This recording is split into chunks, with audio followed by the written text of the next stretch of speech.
dia, pessoal, alunos de Bom Jesus das Selvas e de Barra do Corda. Bom, o objetivo desta aula aqui é fazer uma breve revisão sobre o conteúdo de termoquímica que vocês estão estudando. Então, eu vou partir do princípio, pessoal, em que vocês já leram bastante, já fizeram alguns exercícios, portanto, eu não vou me prender em alguns detalhes muito específicos, tá legal? Então, eu vou ser bem breve na minha revisão, de maneira que vocês possam sanar algumas dúvidas que porventura possa ter tido. Tá legal? Então vamos começar. Bom, o que vem ser a termoquímica, turma? A termoquímica, ela vai estar interessada em estudar os calores que são trocados em reações químicas de modo geral, tá legal? Então toda energia que ela vem ser passada, né, de um sistema para fora ou para dentro, a termoquímica vai estudar este fenômeno envolvido nestas reações, tá legal? Então a termoquímica ela faz parte do estudo de termodinâmica, justamente porque ela faz essas trocas de calores, tá legal? Então esse calor que entra ou sai de um sistema, obviamente ele vai estar influenciando diretamente a energia interna do sistema, certo? Então você já deve ter em mente que as reações elas podem ser endotérmicas, tá?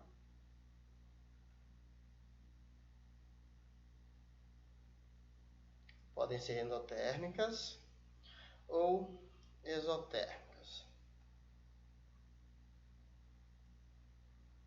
Tá legal? Vou desculpando aí a letra horrível, é porque ainda não estou muito familiarizado com o tablet aqui, tá? Então olha só, quando eu tiver um sistema aqui, que essa energia ela entra para esse sistema, eu vou estar aumentando a energia interna desse sistema aqui, portanto, o meu ΔH ele vai ser maior que zero, né? Então aqui eu vou ter um tipo de reações endotérmicas, tá? Então o calor que sai aqui de uma determinada vizinhança vai entrar dentro do sistema e eu vou estar aqui aumentando a minha entalpia do sistema.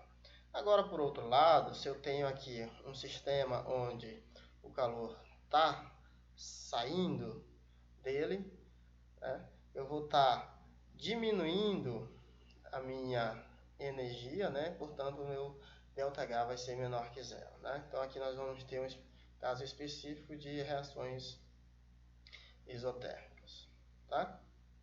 Neste caso aqui o calor, desculpa, desmanchar aqui, o calor está indo para cá, para a vizinhança. Tudo bem? Então esses termos vocês já conhecem, né? Quando uma reação é exotérmica e quando uma reação é endotérmica. Agora nós temos tipos específicos de entalpias, né? Uma delas é a entalpia padrão, tá? A entalpia padrão. Em alguns casos nós colocamos aqui um zero cortado para indicar que essa é uma entalpia padrão. Essas entalpias é dita padrão porque obedecem certas condições específicas, como por exemplo, a pressão igual a 1 bar, tá? E a temperatura, né, geralmente em 298 Kelvin, né, ou seja, 25 graus Celsius. Não, a temperatura é um pouco flexível, né? A temperatura é um pouco flexível, então as reações podem ocorrer em outras temperaturas, né? Mais especificamente, a pressão tem que ser em 1 bar para tais condições serem padrão. Mas de modo geral, por conversão, também adotamos a temperatura como sendo 298 Kelvin. Tudo bem? Então, por exemplo, nós temos aqui o etanol, né? Vou escrever aqui o símbolo do etanol. O etanol líquido, seu estado líquido, a 298 Kelvin, tá? E também a 1 bar de pressão, ele tem uma certa entalpia padrão, tá? Da mesma maneira, se eu tiver aqui um ferro no seu estado sólido, né, no seu estado padrão, portanto, no entanto, ele vai estar a 500 graus Celsius e 1 bar de pressão, né? Então aqui nós temos valores padrões para dois compostos aqui, no caso um composto etanol e aqui ferro no seu estado sólido, tudo bem? Um exemplo aqui de entalpia padrão é a entropia padrão de vaporização da água, tá? Então a entalpia padrão de vaporização da água, tá?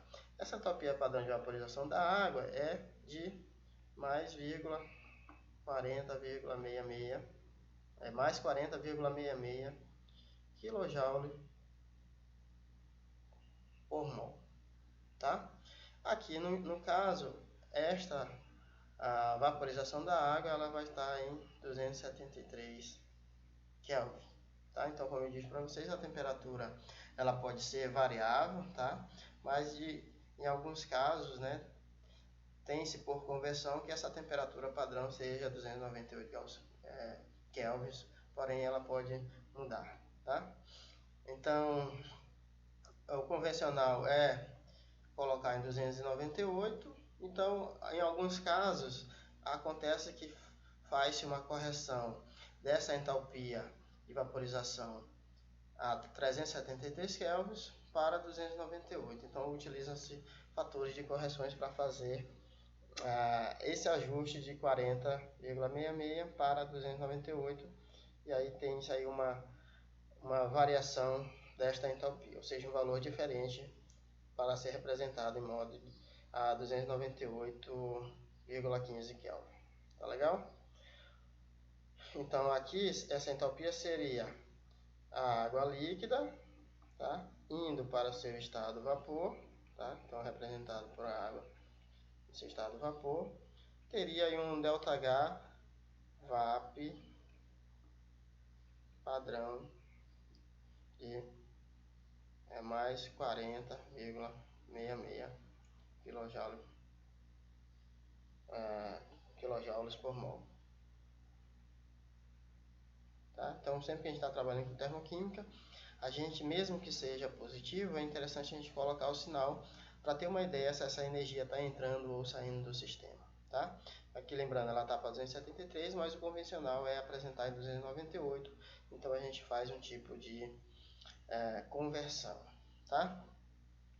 A outra entalpia padrão, eu vou colocar aqui em cima, porque já vamos ter no outro slide à frente, seria a entalpia de transformações físicas, né? Então nós teríamos aqui um ΔH de transformações físicas, tá?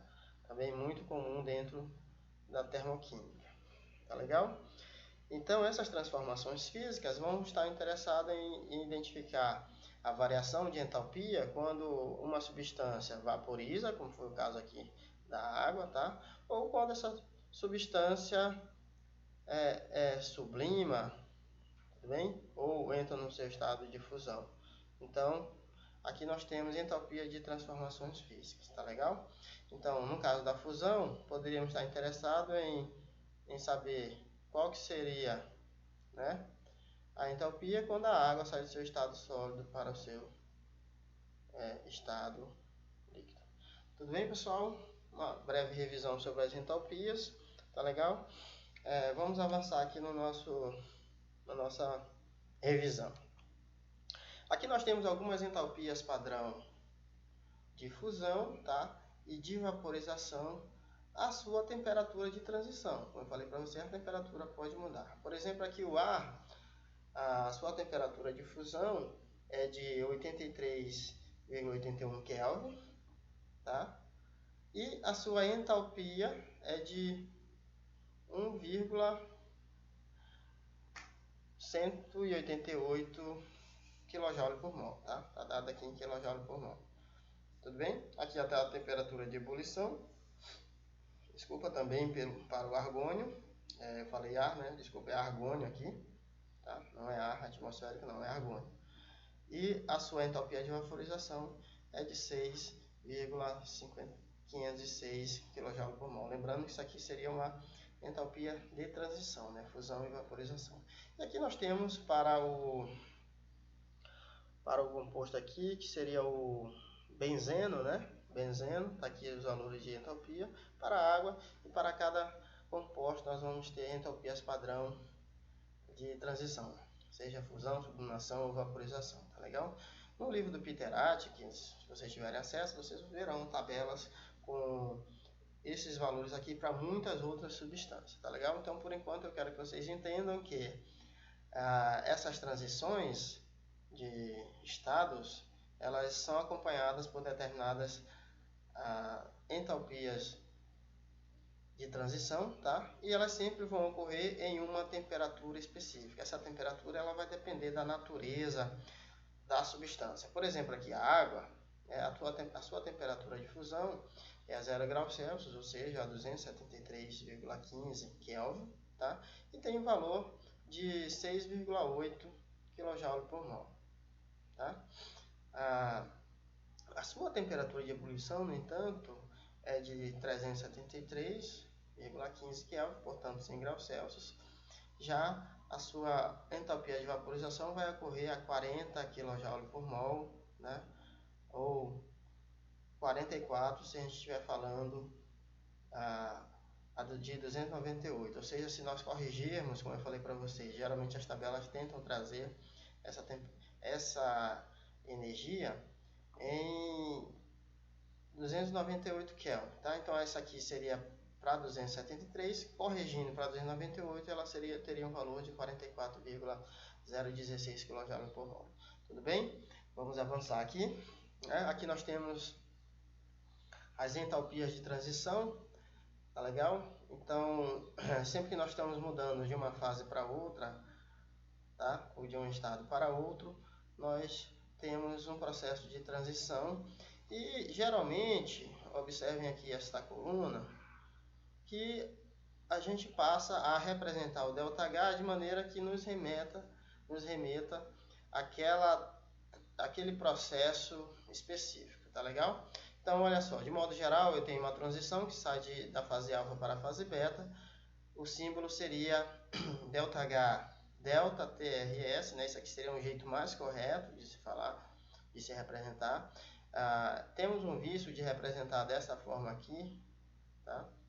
Mas as novas regras dizem que a gente, da IUPAC, né, principalmente, dizem que a gente tem que apresentar dessa maneira aqui, fica uma maneira mais clara de representar a transição, né?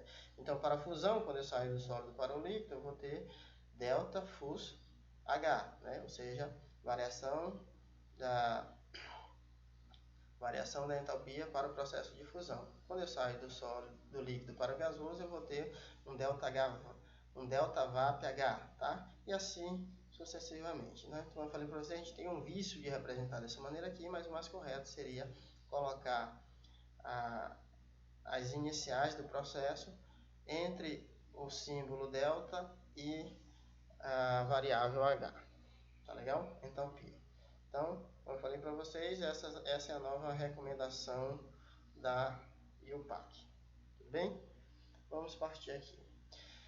Então, como eu falei para vocês, a entalpia ela é uma função de estado, tá? Então, se ela é uma função de estado, eu posso representar apenas, eu posso pegar como referência apenas o estado inicial e o estado final, né? Ou seja, ela vai ser independente do processo que leva a outro estado, de um estado a outro, né? Então, o calor já não é uma variável de estado, portanto, quando a gente quer verificar esta variação, a gente precisa representar esse calor na forma de entalpia, tá? Então, como eu falei para vocês, independentemente do caminho que leva à transformação, nós vamos ter o ΔH. E olha só, se eu tiver vamos observar esse gráfico aqui, né? Se eu tiver esta variação de entalpia até aqui, tá? Saindo aqui da fusão e a vaporização ou a sublimação, nós vamos ter este valor de entalpia como sendo o mesmo. Tudo bem? Em outras palavras, olha só, eu tenho aqui a água no seu estado sólido, indo para o seu estado gasoso, e ela vai ter aqui um determinado valor de ΔH de sublimação. Tá legal? Portanto, o processo global desta passagem do estado sólido para o estado gasoso, primeiro seria o que? A transição da água do seu estado sólido para o seu estado líquido, com determinado ΔH de fusão, tudo bem? Esta água agora no estado líquido, né, receberia uma determinada quantidade de energia, né, representada pelo seu ΔH de vaporização, e sim, aqui, se nós fizéssemos uma equação aqui, tá? Cancelaríamos o que está igual em lados opostos, sobraria a água no seu estado sólido indo para o seu estado gasoso. Então veja que nós temos aqui reações intermediárias. O ΔH dessa transição do sólido para o gasoso seria a somatória do ΔH de fusão e o ΔH de vaporização. Tá legal? Então nós teríamos aqui um ΔH que seria o mesmo independentemente do caminho que vai levar um processo para outro.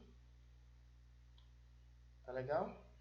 E independentemente das etapas que estão aqui no meio, também esse ΔH seria o mesmo se eu saísse aqui do estado de 1 aqui nesse caso, né, do estado 1 para o estado 2. Tudo bem? Vamos prosseguir. Aqui para vocês, o ΔH de sublimação seria a soma desses dois valores de entalpia da fusão e vaporização. Nós poderíamos quantificar a reação global. O que tem que ser levado, o que vocês têm que colocar em mente aqui, turma, é o seguinte, que algumas etapas intermediárias, elas não podem ser quantificadas, tá?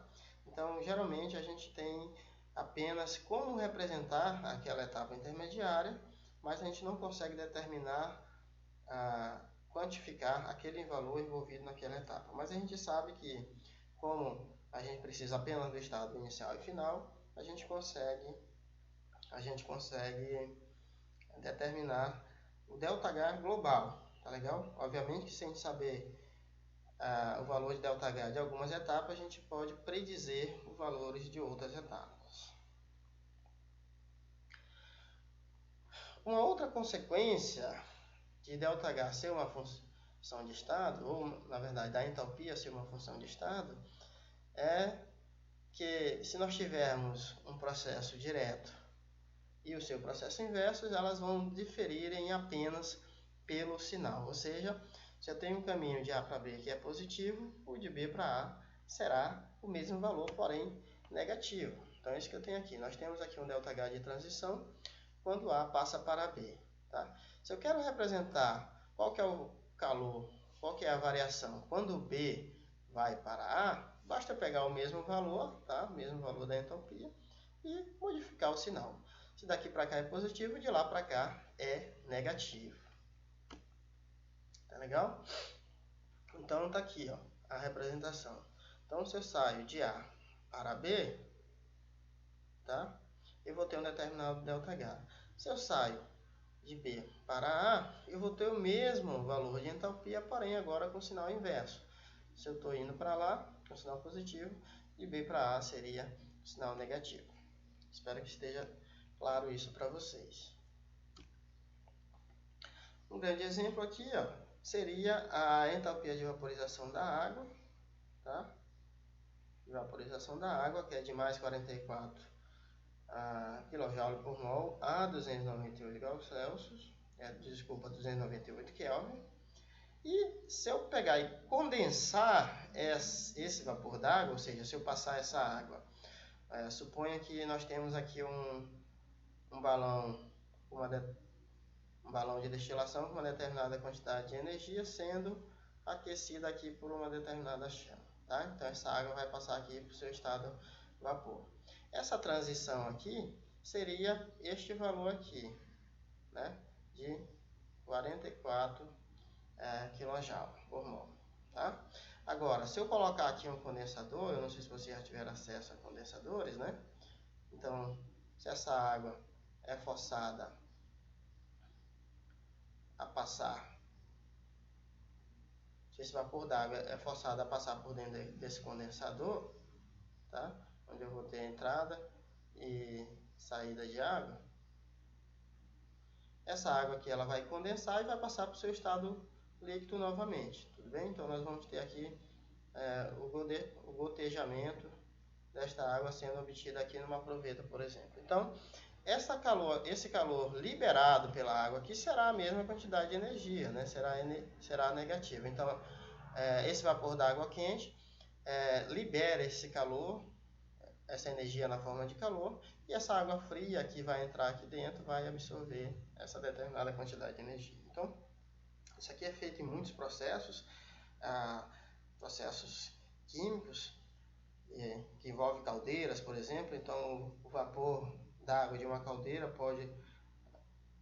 pode ter a sua energia aproveitada para aquecer um outro processo, tá?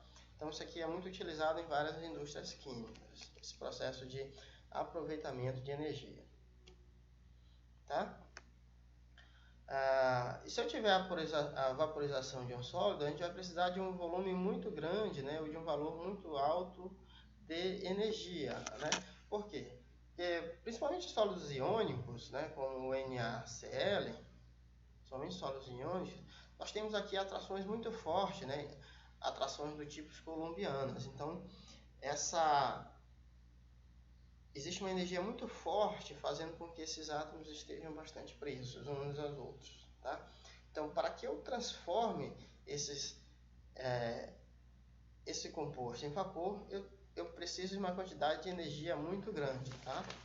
Então, nós temos aqui deixa eu trazer essa equação aqui para baixo, tá? Então, nós temos aqui um determinado composto iônico, tá, na sua forma sólida. Para eu transformar esses elementos, né, eu transformar esse composto em gás, né, eu vou precisar de uma energia muito grande. E essa energia, né, na forma de entalpia aqui, na forma de calor, ela é chamada de energia de rede, né, ou seja, ΔHL, tá? ΔHL. Então, esses processos eles são representados por um ciclo chamado de ciclo Bohr-Naber, tá? Bohr-Naber, tá?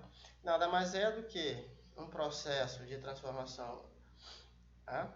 Em que um processo fechado, né? Na verdade, onde as transformações de uma etapa vão começar outra etapa, tá? Mais especificamente, vamos passar aqui para o ciclo de Bohr-Naber do cloreto de potássio, tá? Então, sempre que a gente terminar uma etapa, já começa imediatamente a outra etapa, tá legal? Então, nós temos aqui, vejam bem, nós temos o potássio sólido reagindo com o cloro gasoso. Para que eles possam reagir, eles precisam estar no mesmo estado físico, tá? Então, eu preciso transformar o potássio, né? O potássio na sua forma gasosa. Para que eu transforme o potássio na sua forma gasosa, a sua energia de transição requer mais 89 quilojoules, tá? Por mol. Então, nós temos aqui o potássio sólido. Porém, nós temos que quebrar a molécula de Cl2 em apenas uma molécula em um átomo de cloro gasoso, porque eles vão reagir de 1 para 1, né? Então, para que eu consiga quebrar esta molécula de Cl2, transformando em Cl gasoso, eu vou necessitar de mais 122 kJ, tá legal? 122 kJ. Então, nós temos aqui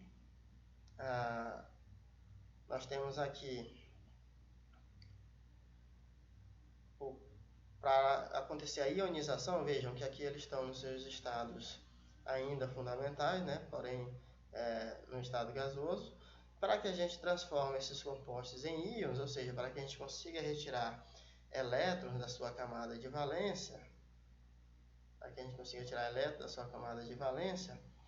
do potássio, aqui no caso, eu vou precisar de uma energia muito alta, né, de mais 418 kJ por mol. Então agora nós temos aqui uma situação em que podemos prosseguir na reação.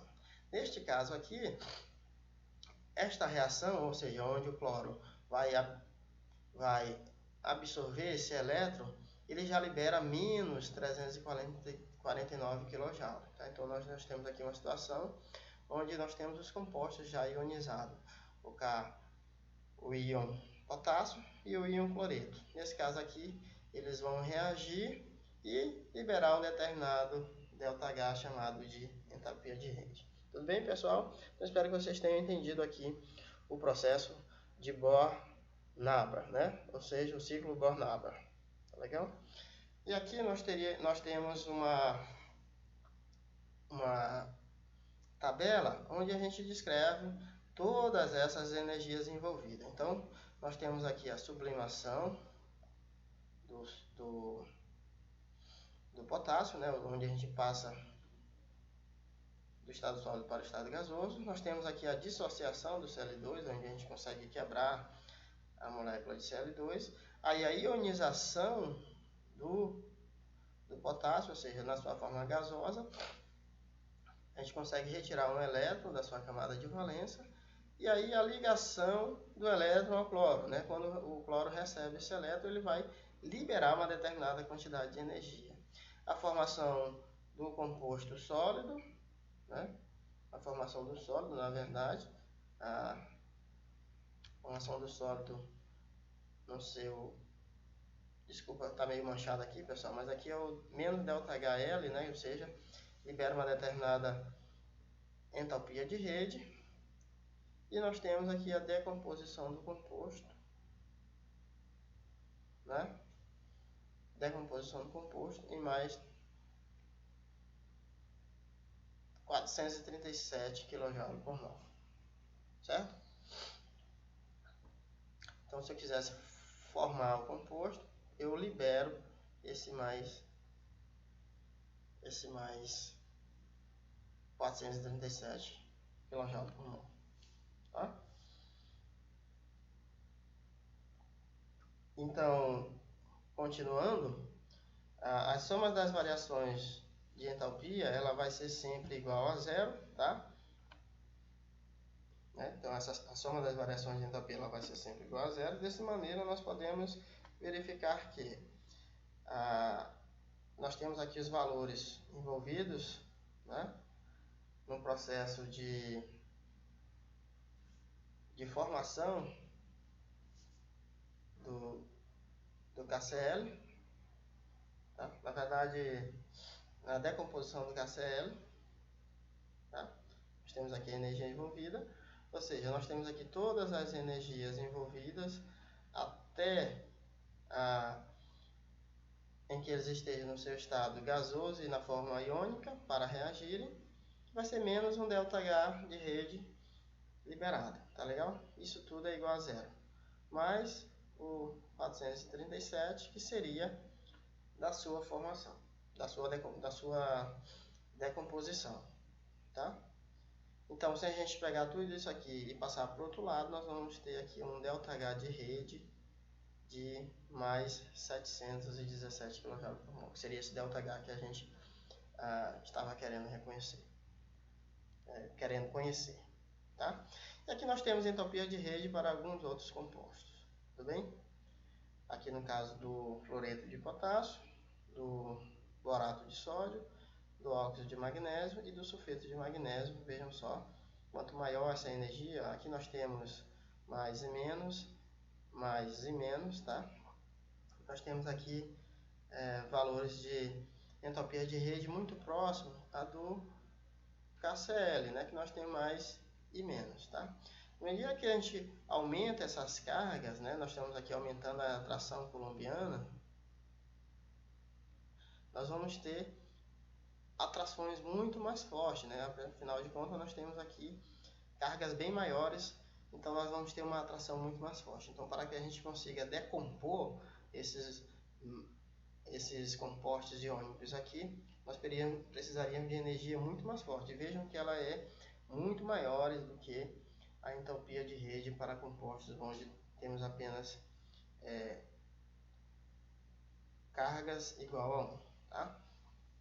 Bem, pessoal, eu vou fechar esse vídeo por aqui e vou gravar a sequência no novo vídeo. Espero que vocês tenham entendido, então até o próximo vídeo.